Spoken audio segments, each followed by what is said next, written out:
तो स्टूडेंट्स हम लोग को पढ़ना है current ratio. So current ratio में दो रेशियो होता है, sorry liquidity ratio. Liquidity ratio में दो रेशियो होता है, पहला करेंट रेशियो और दूसरा क्विक रेशियो, जैसा कि हम लोगों ने लास्ट क्लास में पढ़ा था। Right,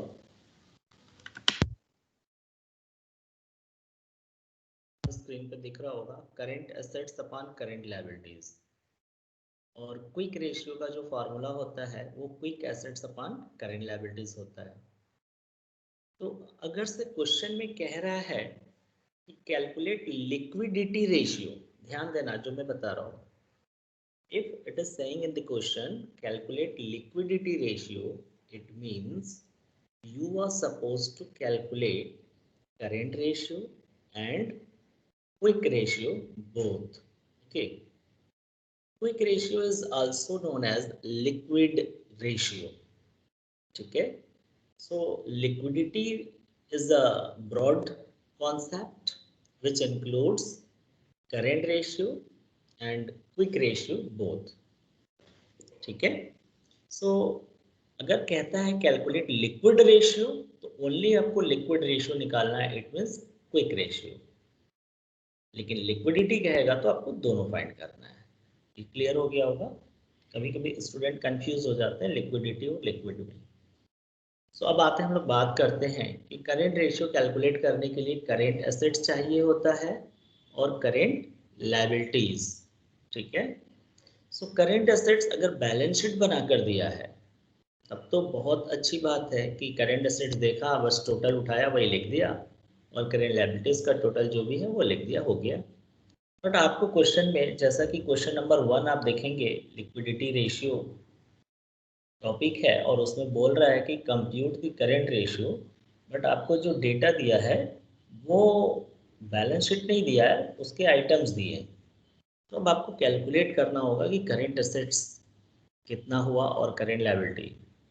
But before calculating, just I need to say कि करेंट एसेट्स में कुछ ऐसे भी एसेट्स हैं, कुछ कंपोनेंट्स ऐसे भी हैं जिसको कि करेंट रेशियो कैलकुलेशन के पॉइंट ऑफ व्यू से हम लोग कंसीडर नहीं करते।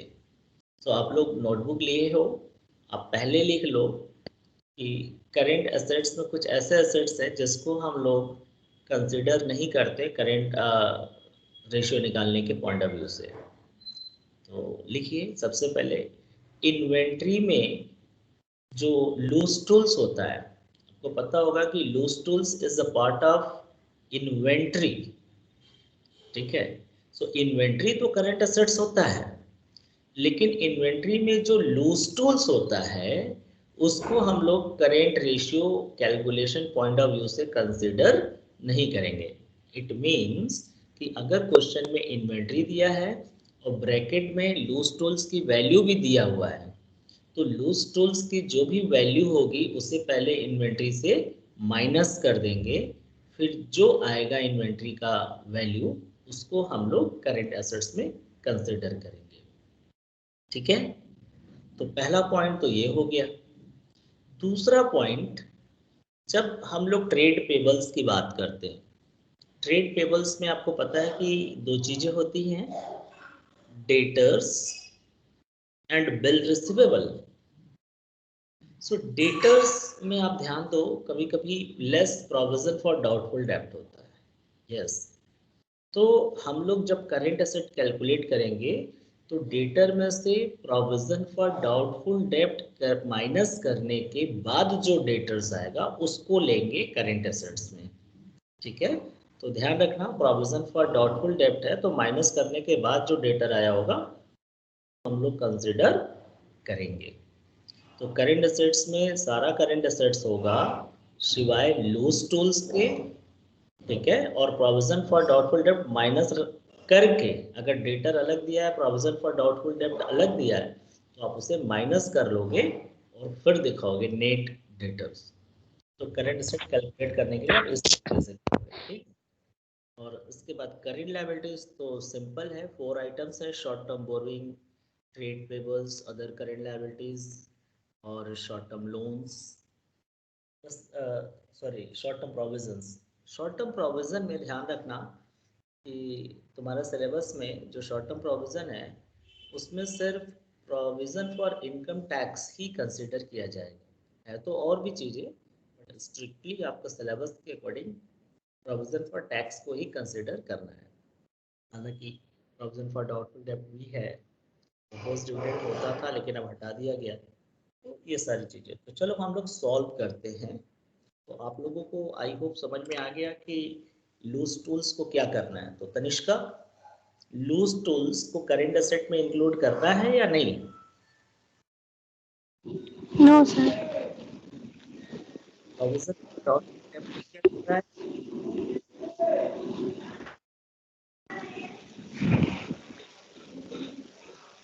प्रोविजन फॉर डेब्ट को क्या करना है निशा?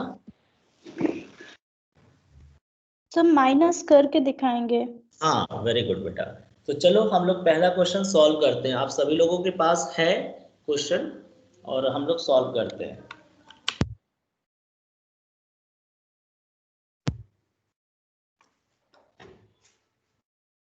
So I'm going to erase this.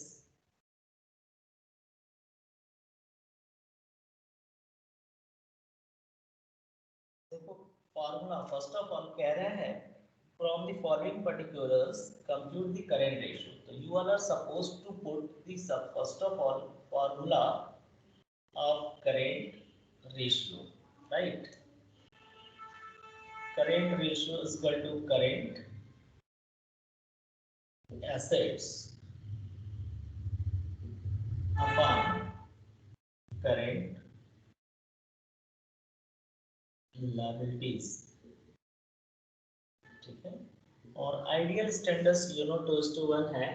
आपको उसकी जरूरत तब पड़ेगी जब कहेगा give your comment on the company short term solvency position, ठीक है। तो कमेंट में आप बताओगे कि अगर रेशियो आइडियल स्टैंडर्ड के अकॉर्डिंग है तो गुड, उससे कम है तो नॉट गुड, यही बताना होता है। तो चलो हम लोग स्टार्ट करते हैं। पहले कैलकुलेट करते हैं करेंट एसेट्स।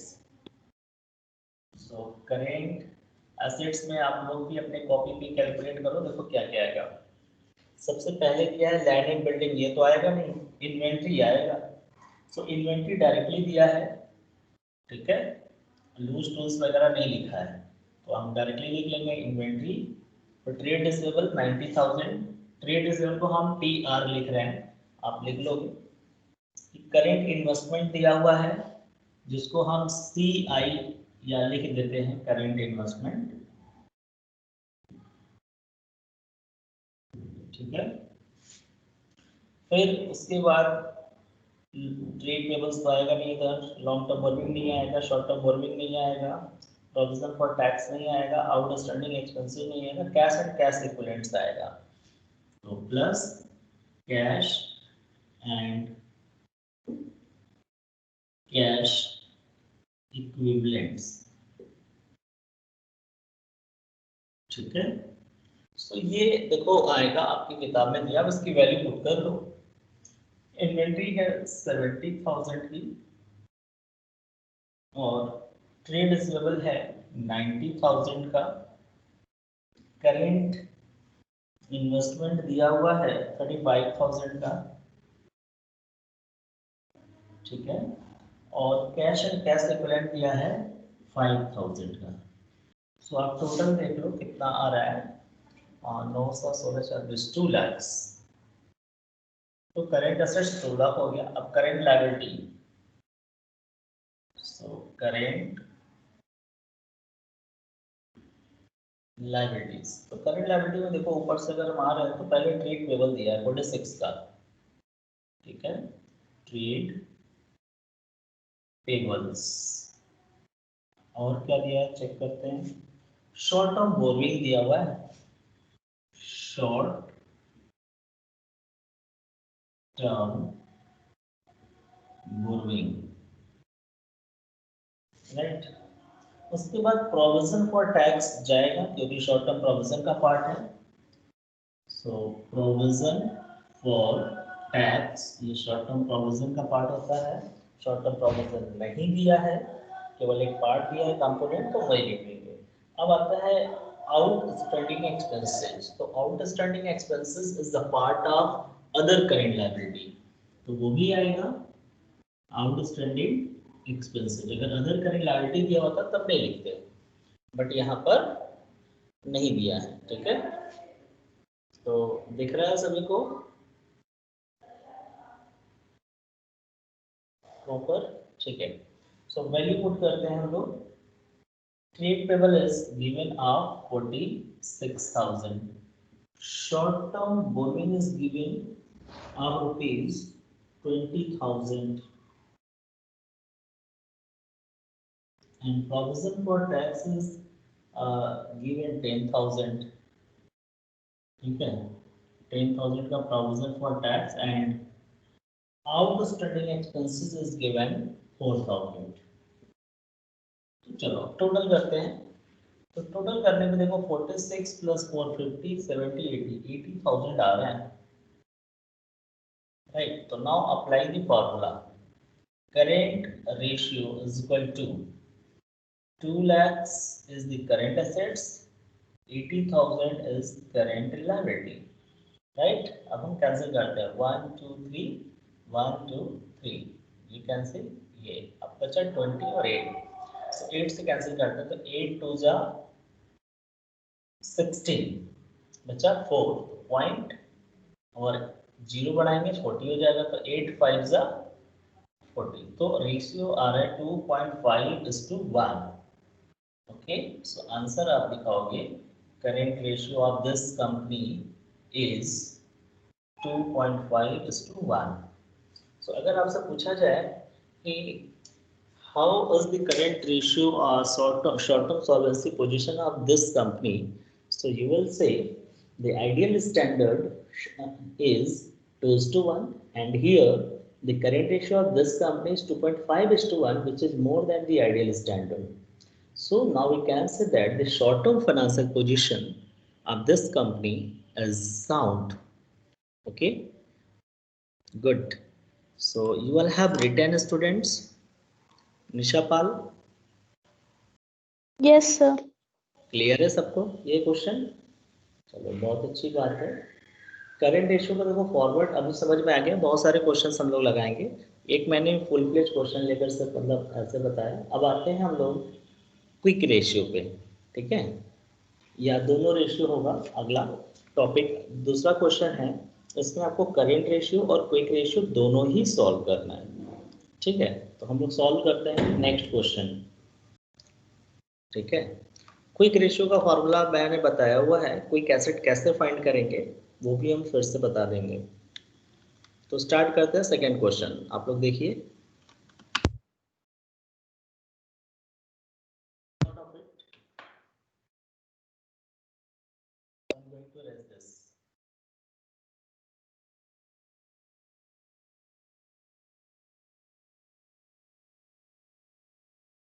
क्वेश्चन नंबर 2,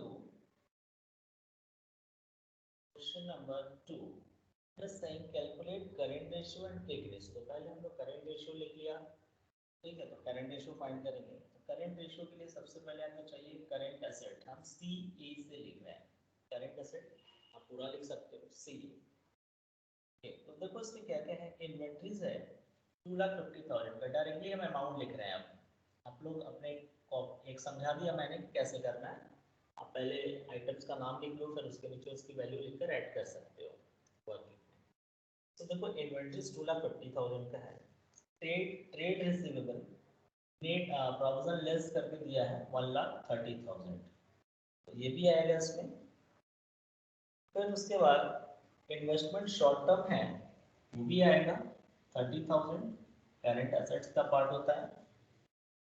फिर उसके नीचे एक्सपेंसेस पेड इन एडवांस, ये भी प्रीपेड एक्सपेंसेस है, ये भी आएगा 20,000 का। फिर एक कैश एंड कैश इक्विवेलेंट्स 40,000 का दिया है, सो इसको भी हम यूज करेंगे करंट एसेट्स में, करंट एसेट्स का ही पार्ट है। अक्रूड इनकम 10,000 का है, ऑब्वियसली ये भी करंट एसेट्स है, अदर करंट एसेट्स का पार्ट है अक्रूड इनकम, ठीक है। फिर उसके बाद अब नहीं है क्योंकि short term borrowing, short term provision, trade payable, expenses payable, तो ये सब इसमें नहीं आता। तो टोटल करते हैं, तो 2.5 लाख ये हो गया, 31 ये मतलब 2.5 31 और ये हो जाएगा 4 लाख, 4 30 40 4 70 10 80, 4,80,000 रुपये आ रहे हैं, 4,80,000। आप भी एक बार टोटल कर लोगे, गलत होगा तो हम लोग चेक कर लेंगे फिर से। 80,000 ठीक है। अब आते हैं करंट लायबिलिटी में। सो करंट लायबिलिटी देखो स्टार्ट हो रहा है, ठीक है। करंट लायबिलिटी स्टार्ट हो रहा है, तुम्हारा शॉर्ट टर्म प्रोविजन है। शॉर्ट टर्म प्रोविजन आपका गिवन है 20,000, तो 20,000 शॉर्ट टर्म प्रोविजन लिख लिया। फिर उसके नीचे शॉर्ट टर्म बोरोइंग है 30,000 का, उसको लिख लो आप। शॉर्ट टर्म प्रोविजन बोरोइंग हो गया। फिर ट्रेड पेबल है 95,000 का, और एक्सपेंसेज पेबल यानी आउटस्टैंडिंग एक्सपेंसेज 5,000 का, वो भी अदर करंट लायबिलिटी का पार्ट है। सो ये हो गया करंट लायबिलिटी। तो टोटल करते हैं 20 30 50 और इधर हो जाएगा 1 लाख। सो 1,50,000। I hope this is clear to all of you. Now apply the formula. Current ratio is equal to current assets upon current liability, right? So current assets is 4,80,000 and current liability is 1,50,000, right?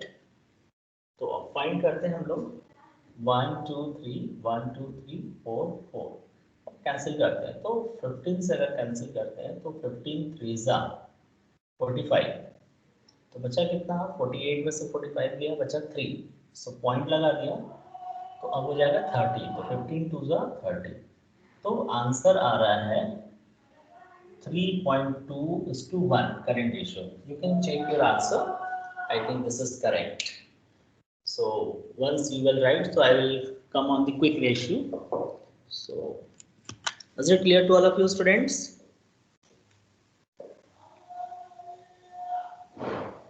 निशापाल?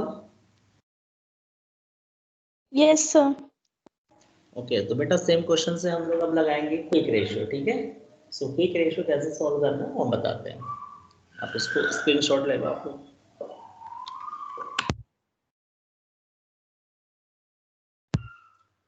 तो आपको quick ratio का formula पता होना चाहिए, मैं यहाँ लिख दे रहा हूँ।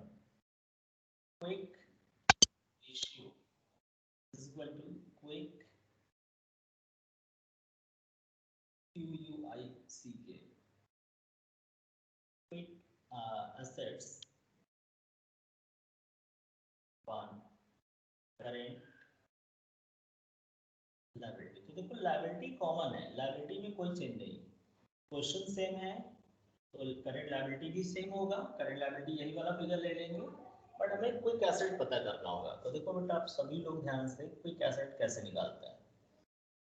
क्विक एसेट्स निकालने का दो तरीका है। पहला, करेंट एसेट्स की वैल्यू अगर है तो उसमें से घटा दो, या कि प्रीपेड प्लस इन्वेंट्री, या इन्वेंट्री प्लस प्रीपेड दोनों को ऐड करके माइनस। अगर हम ये ब्रैकेट हटा दें, ये माइनस ये ब्रैकेट हटाएंगे तो क्या हो जाएगा, माइनस प्रीपेड और माइनस इन्वेंट्री। इट मींस कि करेंट एसेट में से अगर हम इन्वेंट्री और प्रीपेड एक्सपेंसेस घटा दें, माइनस कर दें, तो वो क्या बन जाएगा, क्विक एसेट्स। दूसरा तरीका क्या है, while we add the particular item, जैसे हम करेंट एसेट्स ऐड कर रहे हैं, तो ऐड करते टाइम हम इन्वेंट्री और प्रीपेड एक्सपेंसेस को हम ऐड ही ना करें तो भी हमारा क्विक एसेट्स आ जाएगा। ऑब्वियसली कि करेंट एसेट्स में हमने इन्वेंट्री भी रखा है, प्रीपेड भी रखा है, तो अगर करेंट एसेट्स का टोटल वैल्यू 4,80,000 है और उसमें से प्रीपेड और इन्वेंट्री घटा दें तो क्विक आ जाएगा। दूसरा तरीका है, अगर हम शुरू से ऐड कर रहे हैं, सो सारा एसेट ऐड करते जाएं, लेकिन इन्वेंट्री और प्रीपेड एक्सपेंसेस जब आएगा तो उसको हम स्किप कर देंगे, छोड़ देंगे, तो आ जाएगा। I hope you all have understood. So हम लोग निकालते हैं यहाँ पे क्विक एसेट कितना होगा, ठीक है। So quick assets is equal to current assets 4,80,000। तो अब देखो आप क्वेश्चन में प्रीपेड एक्सपेंसेज और इन्वेंट्री कितने का है। सो क्वेश्चन में देखो इन्वेंट्री दिया है 2,50,000 का, इन्वेंट्री 2,50,000 का, और एक प्रीपेड एक्सपेंसेज देखो एक्सपेंसेज पेड इन एडवांस दिया है 20,000 का, ठीक है। सो 20,000 का ये है। तो अब हम लोग क्या करेंगे, ये हो गया टोटल 2,70,000, ठीक है। 270 हम लोग क्या करेंगे, माइनस कर देंगे। तो 270 माइनस करो तो आ जाएगा 2,10,000। तो क्विक एसेट 2,10,000 हो गया। हमारे ख्याल से यहाँ तक समझ में आ गया। अब हम लोग अप्लाई करना है क्विक रेशियो का फॉर्मूला, तो हम इसको हटाते हैं।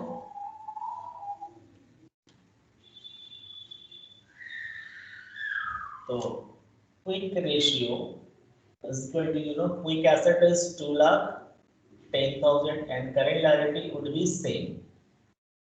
So 1 2 3 1 2 3 ये कैंसिल हो गया। अब इससे कैंसिल करेंगे 15 1 जा तो बचा 6, सो पॉइंट, तो 15 4 जा कितना हो जाएगा 60 हो जाएगा। तो 1.4:1 आंसर आ जा रहा है क्विक रेशियो इज 1.4:1।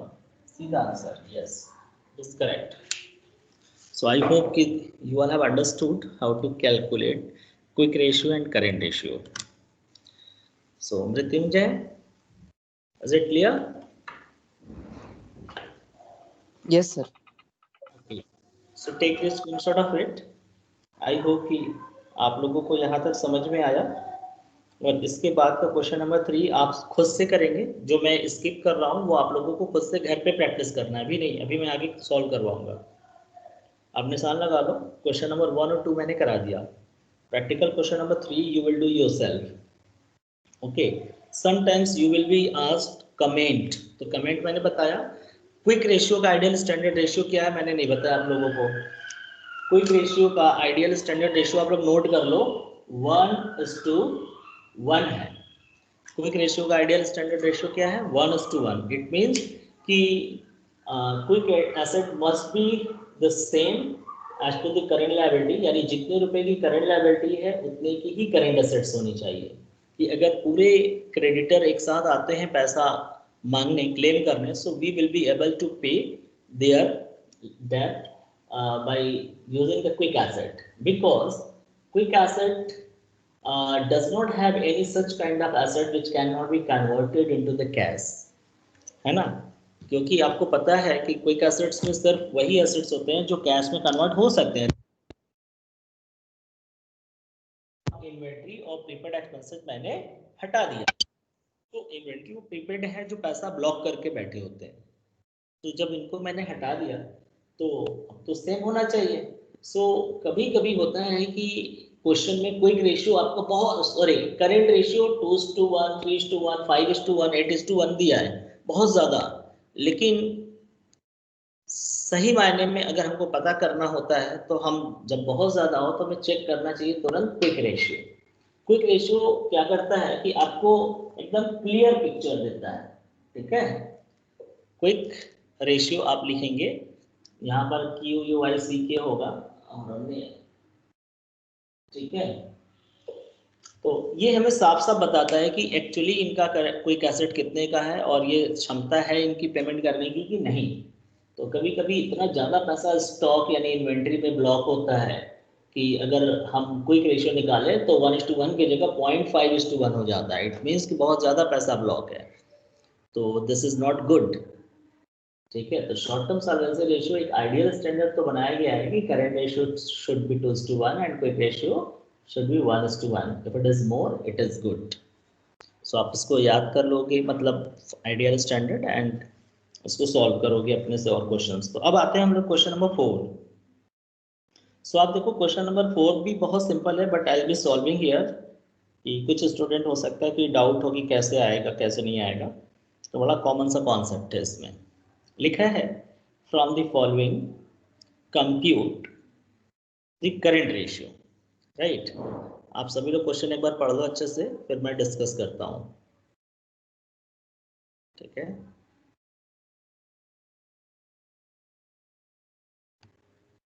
ठीक, तो देखो मैं क्वेश्चन पढ़ रहा हूँ, आप ध्यान दो। Total assets ₹40 lakh, 40 lakhs. Non-current assets 22 lakhs.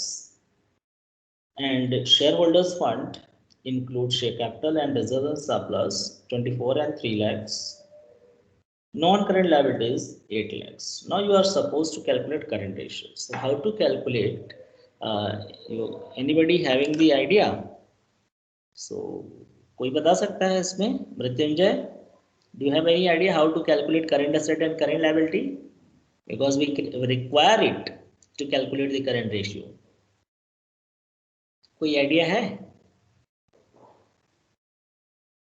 Total asset में से नॉन करेंट एसेट को माइनस करेंगे तो करेंट एसेट करते हैं। इसको हम अरेंज करेंगे।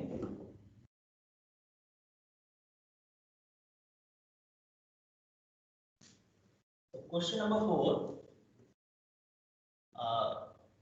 we know that, listen students, see, we know there are 5 items only in equity and liability. Shareholders, you know क्या क्या होता है? Shareholders fund, ठीक है? फिर नॉन करेंट लायबिलिटीज, ठीक है, एंड करेंट लायबिलिटी, इसका सम कर देते हो, टोटल जो आता है वो टोटल किसके होता है? एसेट्स के होता है। और एसेट्स में क्या होता है आपको मालूम है? नॉन करेंट एसेट्स और current assets. Okay, so question में आप देखो कि क्या दिया हुआ है। क्वेश्चन में दिया है टोटल एसेट, यानी कि टोटल एसेट, इसका टोटल दिया हुआ है ना? टोटल एसेट कितना है? 40 lakhs। और नॉन करंट एसेट कितना है? इन दोनों को मिलाकर दिया है 40, ध्यान से समझो। और नॉन करंट कितना दिया है तुम्हारा? 22 lakhs। तो अब बताओ कि मिसिंग फिगर किसका वैल्यू होगा? करंट एसेट्स ही तो होगा, तो 40 - 22 करेंगे सो करंट एसेट्स आ जाएगा। अब ठीक इसी तरह इधर आते हैं, तो यहाँ पर टोटल एसेट्स जो दिया है वही टोटल लायबिलिटी होगा। अगर इन दोनों का टोटल हम लायबिलिटी देखें तो 40 lakhs ही होना है, क्योंकि जो टोटल एसेट्स होता है वही टोटल लायबिलिटी। इसमें से शेयर होल्डर्स फंड देखो दिया हुआ है कितने का? 24 + 3, तो ये दिया है टोटल 27 लाख का, ठीक है। और नॉन करेंट लायबिलिटी दिया है, ये दिया है 8 लाख का, ठीक है। तो अब ये कितना होगा? तो सिंपल से 27 + 8 35, और 40 में से 35 माइनस कर दो तो 5 लाख इसका आ जाएगा। ठीक इसी तरह 40 में से 22 माइनस कर दो तो 8 इसका आ जाएगा। So this is very simple concept. C + L = A का कॉन्सेप्ट है, और ध्यान रखो कैसे होना है। Just I am going to list this कि how to calculate current liability and current asset. Take the screenshot, this is only concept, okay. So अब हम सॉल्व करने जा रहे हैं इसको, question number 4।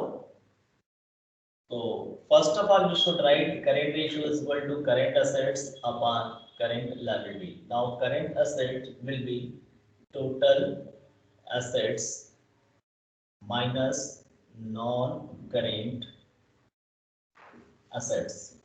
You apply this formula, okay? So 40 lakhs minus 22 lakhs will be 8 lakh, ठीक है। current liability, so current liability कैसे आना है? So total जो asset दिया है आप उसे लिखो, because total asset equal to total liability, तो सेम लायबिलिटी होगा, minus share holders minus non current liability, ठीक है। So this is what 40 lakhs, share holders fund 27 lakhs, 24 + 3, और this is what non-current liability 8 lakhs. So this is equal to 5 lakhs. So now you have the current assets and current liability. So apply this. Current ratio is equal to 8 lakhs divided by 5 lakhs. So ये cancel हो गया. So 5 1 जा 5 6 जा 1.6 is to 1. The answer. Sorry 3.6 is to 1 आ रहा है. हमने कुछ अलग कर दिया. ओ सॉरी, यहाँ 18 लाख होगा. Okay. So 18 lakhs will be 40 minus 22. So 18 lakhs divided by 5 lakhs.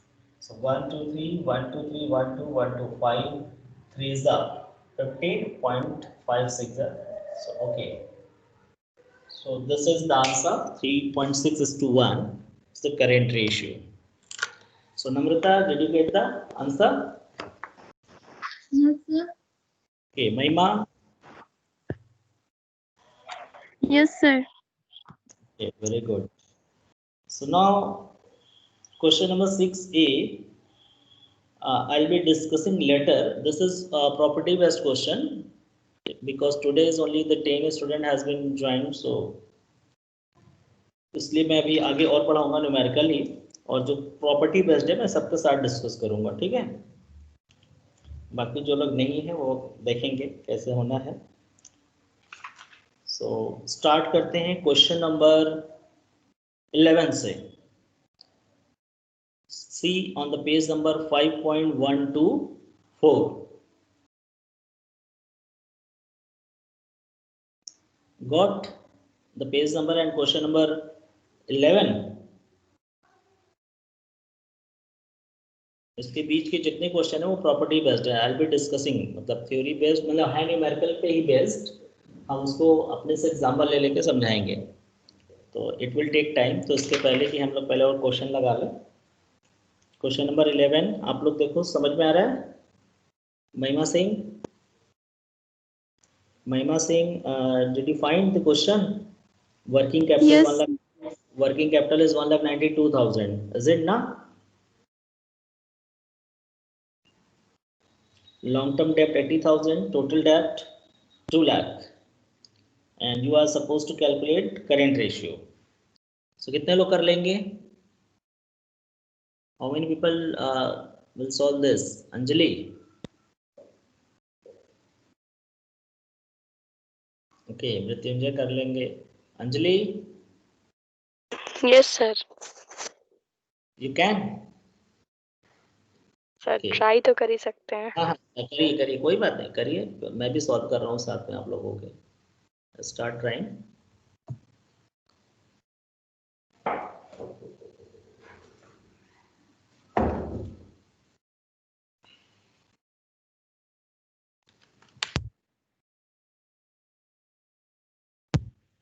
कर दे रहे हैं इसको.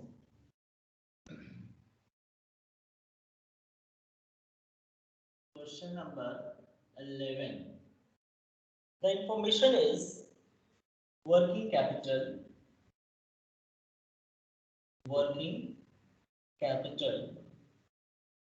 is 1,92,000, and the long-term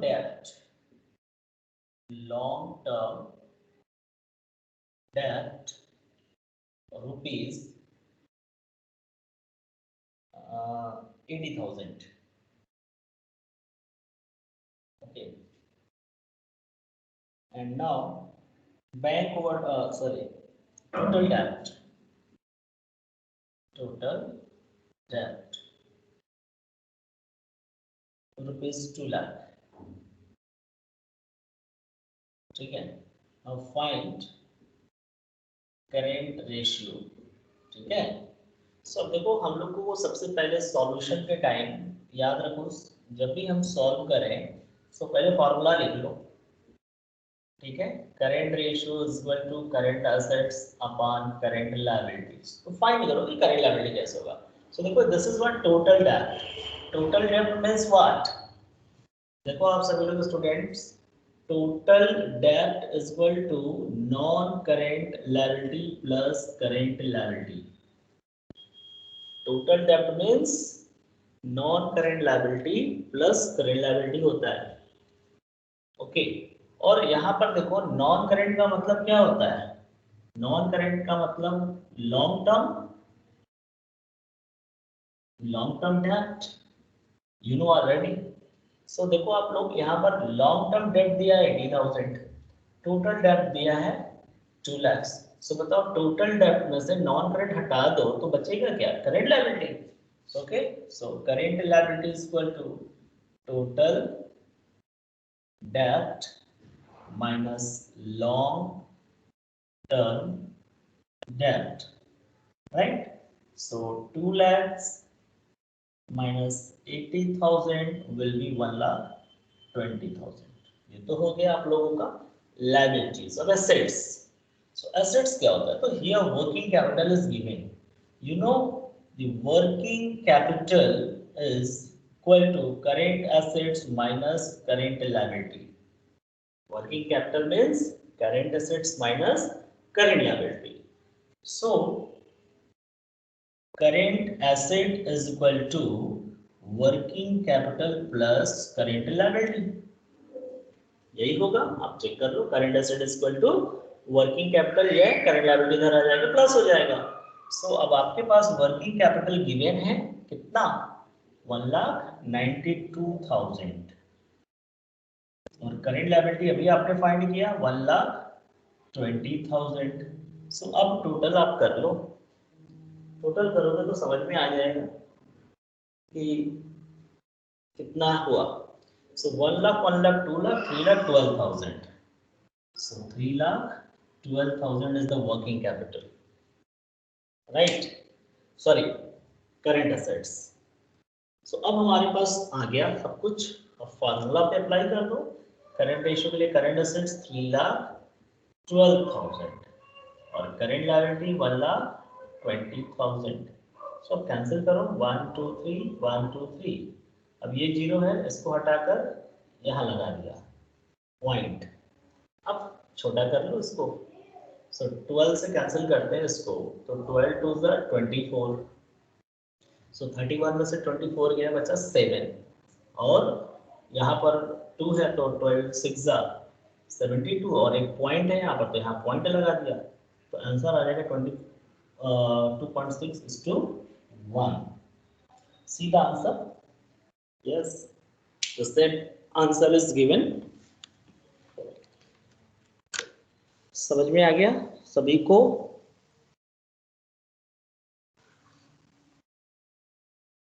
Anjali clear है? Yes sir. वेरी गुड, अगर क्लियर है तो देखो अब 11 मैंने बता दिया, 12 आप लोग खुद से करेंगे, निशान लगा लो घर पे, मतलब होमवर्क नहीं आएगा तो आप पूछेंगे। और इसके बाद वाला जो क्वेश्चन है 13, इसमें आप लोगों को 2 रेशियो फाइंड करना है, current ratio and liquid ratio. So current ratio मालूम है कैसे होगा, current asset upon current liability, तो आप कैलकुलेट कर लोगे, cash and cash equivalent, trade receivables, inventory, prepaid expenses, ये सब दिया हुआ है। सो करेंट एसेट्स आ जाएगा, ठीक है। वर्किंग कैपिटल में से अब करंट एसेट में से वर्किंग कैपिटल माइनस कर देंगे तो करंट लायबिलिटी आ जाएगा। यू नो वर्किंग कैपिटल का formula current asset minus current liability. तो 13 क्वेश्चन में cash and cash equivalents, trade receivable, inventory including loose tools है, तो लूज टूल्स माइनस कर देंगे, प्रीपेड एक्सपेंसेस यहाँ तक ऐड करेंगे तो आ जाएगा करंट एसेट्स। अब वर्किंग कैपिटल में से सॉरी करंट एसेट में से वर्किंग कैपिटल माइनस कर दो तो you will get current liability. तो अब दोनों चीज़ आपके पास आ गई, तो अब इजली आप फाइंड कर सकते हो, ठीक है। और फिर इसके बाद लिक्विड रेशियो निकालना है, तो लिक्विड रेशियो के लिए करंट एसेट्स में से आप इन्वेंट्री और प्रीपेड एक्सपेंसेस को माइनस कर देंगे तो आपका लिक्विड एसेट्स आ जाएगा और उसको कर लेंगे, ठीक है। तो क्वेश्चन नंबर 14, क्वेश्चन नंबर 14 देखिए आप लोग, इसमें क्या है, working capital 4,80,000, current asset 6 lakhs, inventory and trade receivable 1,50,000, ठीक है। तो इसको मैं सॉल्व करके दिखाता हूँ कैसे होगा, ये बहुत ही सिंपल है क्वेश्चन नंबर 14। इसके बाद बाकी के क्वेश्चंस आप लोग लगाओगे, फिर जो फंसेगा हम वो बताएंगे, ठीक है। तो स्टार्ट करते हैं हम लोग क्वेश्चन नंबर 14।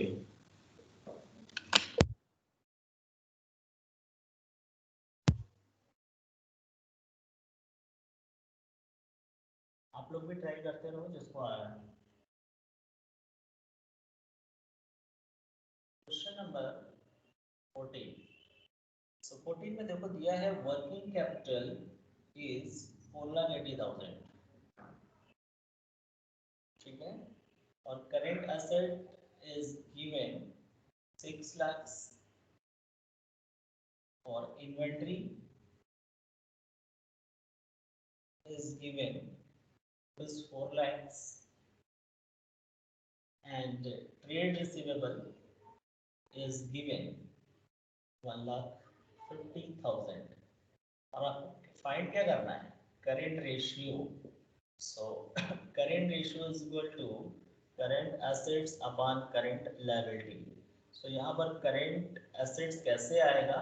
सो आप देखो यहाँ पर करेंट एसेट गिवन है, sorry, current asset is given already. If current asset is already given, so we will ignore the inventory and trade receivable, क्योंकि this is the part of current asset and current asset is directly given, so no need to consider the inventory and trade receivable separately, right? So now we need to find current liability. So current liability is equal to current assets minus working capital, because working capital is given. So current asset is 6 lakhs and working capital is 4,80,000. So 1,20,000 will be current liability. So now apply the formula. Current ratio is equal to current assets 6 lakhs and current liability 20,000. You cancel 12 5s are, so 5:1 answer. तो समझ में आ गया यहाँ तक?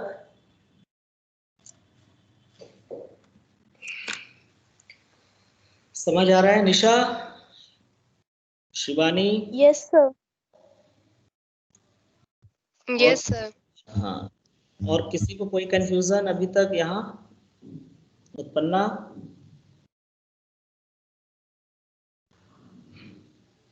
Yes sir. आ रहा है समझ में? यस सर, आ रहा है। ओके, सो अभी तो 12:18 हो रहा है, 12 मिनट और बचा है, ठीक है? तो मैंने 12:30 बजे तक की आप लोगों की शेड्यूलिंग की है, तो आप लोग को एक आध क्वेश्चन और बता देते, फिर आप लोग घर से करोगे, ठीक है? ज़्यादा टाइम नहीं लेंगे हम। देखो एक क्वेश्चन मैं सेलेक्ट कर रहा हूँ सॉल्व करने के लिए, जो थोड़ा सा डिफिकल्ट हो। चलो तो देखिए आप लोग, क्वेश्चन दिया हुआ है 16A। Now see the question number 16A, everyone. So who will read the question number 16A for me? Tanishka, will you read 16A? Yes sir. हाँ बेटा बताओ, क्वेश्चन नंबर 16A में क्या लिखा है? Sir, a firm had current assets of 4,10,000. नहीं It बेटा, then paid. No no no no no no, वो करंट लग रहा है कि फॉर्म हेड करंट एसेट 15 है, इसमें दिया है। उसके बाद देखो, उसके बाद का क्वेश्चन होगा 17, शायद तुम्हारे में हो। सर मेरी ओल्ड बुक है ना, इसलिए हमको पता नहीं है कौन सा क्वेश्चन। बेटा उसी के बाद का क्वेश्चन देखो, मैं पढ़ रहा हूँ। तुम 15A, तुम्हारे में 16A और 16B दिया हुआ है, यस सर। तो उसके बाद देखो 17ABC दिया होगा, दिया है तुम्हारे में? Yes sir. Yes sir. 17A में यहाँ देखो ओल्ड बुक में current ratio. Yes sir, current ratio 2:1, quick ratio 1.5 हाँ ठीक है, आप सेम क्वेश्चन, यही वाला क्वेश्चन मैं करंट लायबिलिटीज 1,60,000 इन्वेंटरी। ठीक है, फिर हम इसी क्वेश्चन को सॉल्व करने जा रहे हैं। एक ए करेंगे और एक सी। आप सभी लोग अच्छे से देखोगे, बाकी जो नहीं आएगा इसके पहले का या बाद का हम लोग नेक्स्ट क्लास में डिस्कस करेंगे।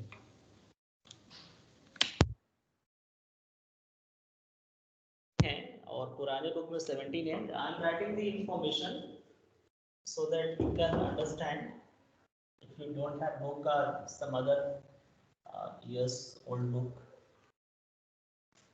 So here in new book 16A, the current ratio is 2:1. Quick ratio is 1.5:1, and current liability आप देखो 1,60,000, ठीक है। और कैलकुलेट क्या करना है, ये तो सिंपल क्वेश्चन है। Calculate current assets and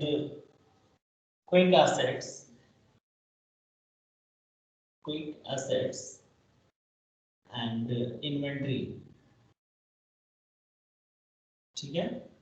so देखो करंट एसेट निकालना है, तो वी नो दैट सॉल्यूशन में आप करेंगे कि current ratio is equal to current assets upon current liability, and current ratio is given 2:1, current asset is not given, current liability is given 1,60,000, right?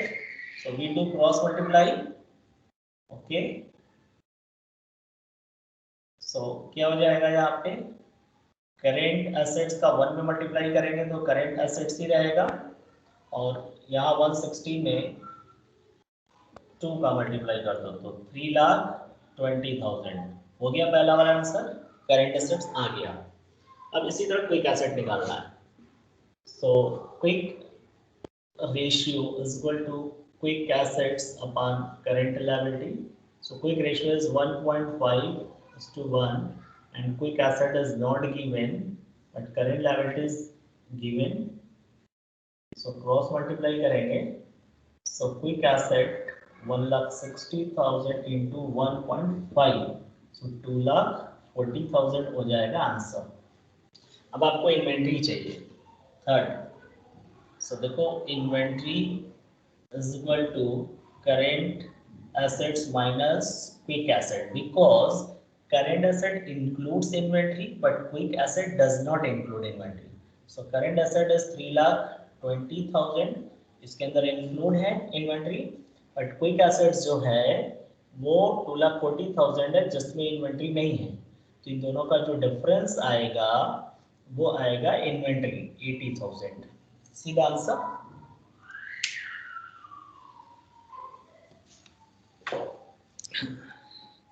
समझ में आ रहा है?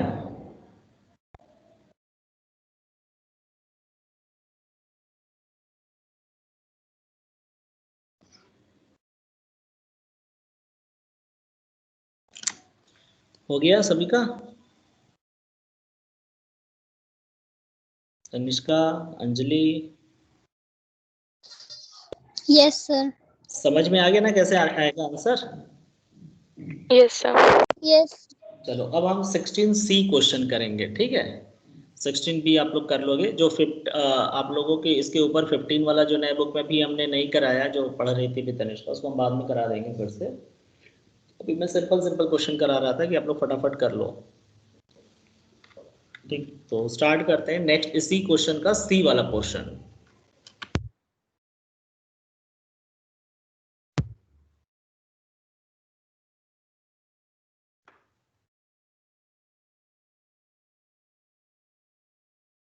तो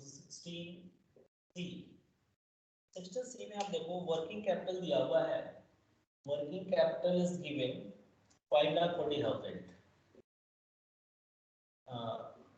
5,40,000, ठीक है। और करंट रेशियो इज गिवन 2.8:1, और इन्वेंट्री दिया हुआ है,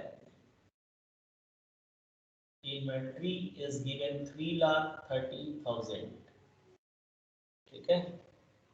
और उसके बाद बोल रहा है कि फाइंड क्या करना है या calculate, find current assets, current liability and quick ratio, ये फाइंड करना है।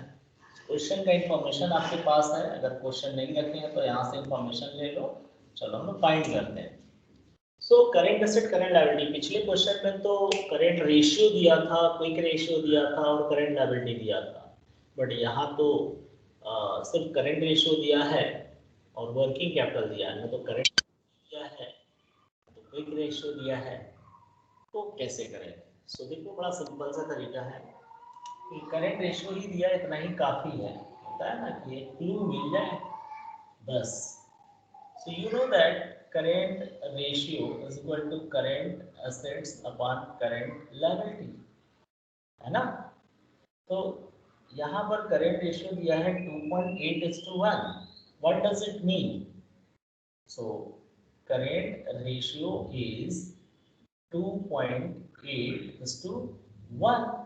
It means this is what? Current assets and this is what? Current liability. You know? So current assets और करेंट लायबिलिटी का difference क्या आएगा?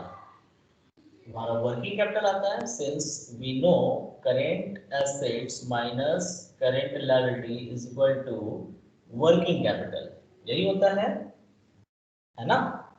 तो ये तो मैंने आपको सिर्फ समझाने के लिए बताया ऊपर कि current asset minus current liability equal to working capital होता है, और ये करेंट एसेट्स है और ये करेंट लायबिलिटी है। सो लिख सकते हैं कि इफ करेंट एसेट is 2.8, तो then working capital is कितना होगा? तो यहाँ पर देखो कि working capital is equal to 2.8 minus 1, क्योंकि ये क्या है तुम्हारा करंट एसेट्स है और ये करंट लायबिलिटी है, ठीक है? तो कितना हो जाएगा 1.8। सो यहाँ पर 1.8, ध्यान से समझना, मैं ये समझाने के लिए लिखा हूँ एरो बना के, आपको सिर्फ ये बताना है कि ये क्या है, वो करेंट एसेट्स है करेंट लायबिलिटी है। So working capital is equal to होता है current asset minus current liability. इस चीज को उठाकर आपको यहाँ लिखना है, since current assets minus current liability equal to working capital. So यहाँ पर वर्किंग कैपिटल क्या हो जाएगा, ये 2.8 हो गया करेंट एसेट्स, 1 हो गया करेंट लायबिलिटी, सो वर्किंग कैपिटल ये आएगा, ठीक है? इसको मैं यहाँ से हटा देता हूँ, ये भी, ये आप ऐसे बता सकते हो। अब इसके बाद क्या करना है कि एक वर्किंग कैपिटल, सॉरी हमें फाइंड क्या करना है, 1 मिनट, हमने उल्टा लिख दिया है। इफ वर्किंग कैपिटल, जो फाइंड करना है एसेट वो बाद में लिखेंगे, working capital is 1.8, then current asset is 2.8, right? ऐसे लिखना है, तो वर्किंग कैपिटल पहले निकाल लेना है हमको। सॉल्यूशन करते समय पहले स्टेप में लिखेंगे सिंस ये equal C minus C is equal to WC यानी working capital, so working capital ratio will be 2.8 minus 1 equal to 1/8, right? अब लिखेंगे if working capital is 1.8 then current asset is 2.8। क्यों हमने वर्किंग को पहले लिखा?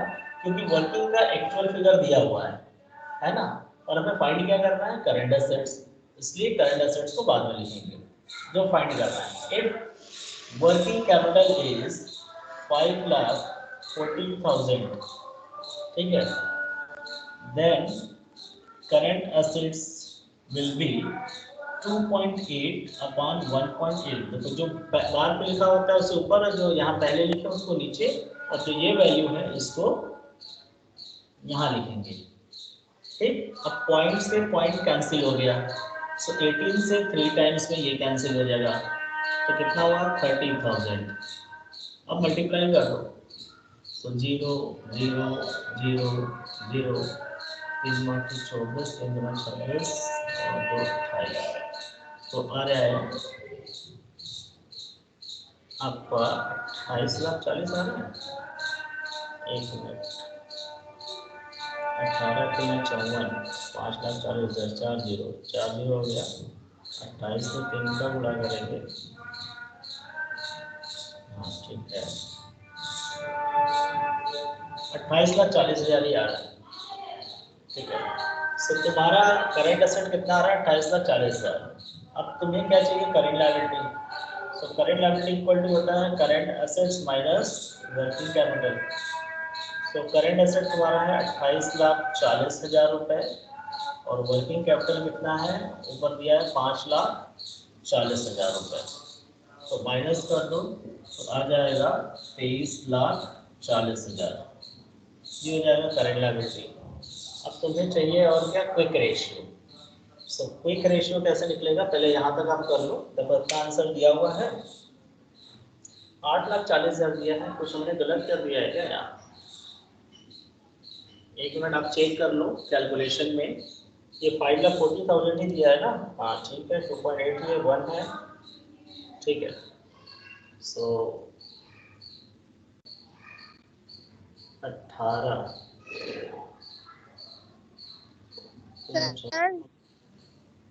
तो 30,000 है और इधर 1.8 है।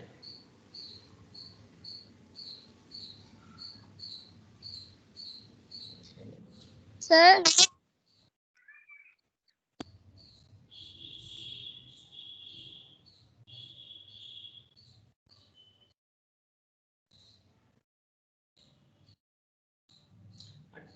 में 30 का मल्टीप्लाई करो आप सभी लोग, तो 5,40,000। हेलो 18 से डिवाइड करेंगे 30,000 आ रहा है। 30,000 में 28 का मल्टीप्लाई करो, कितना आ रहा है?